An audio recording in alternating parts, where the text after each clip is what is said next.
does this unsettle me? What would it mean if it were true?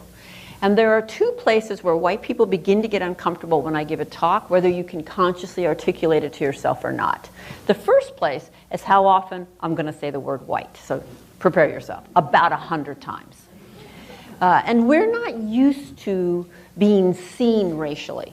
Right? We're not used to having people proceed as if our race has meaning.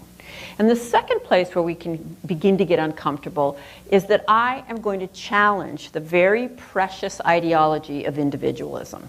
And I'm going to do it by generalizing about white people all night long. And you're going to be just fine. Okay?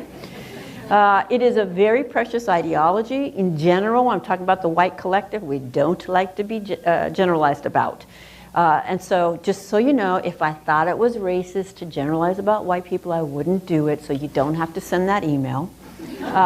You can actually ask yourself, well, might I be missing something if I don't understand it?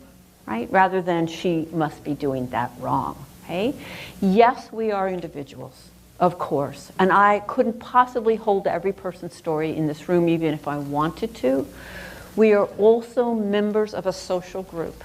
By virtue of our membership in this social group, we could literally predict whether you and your mother were going to survive your birth, regardless of your age.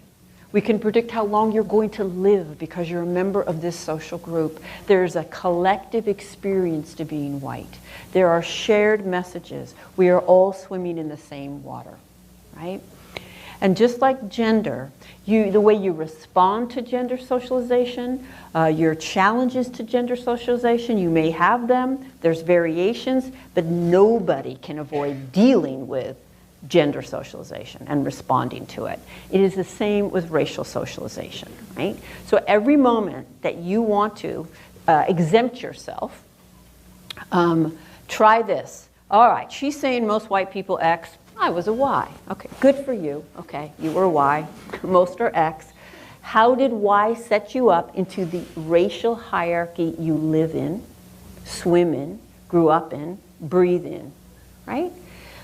It set you up differently than X set me up, but we both got set up. It's on you to use everything you see as unique about yourself and figure out how it set you up rather than exempted you. And finally, we don't tend to understand the systemic nature of racism. So let's just start there, and I'm going to do this the way that I always do this to explain the difference between personal prejudice that everybody has and systemic racism. I don't want to live 9 to 5, pay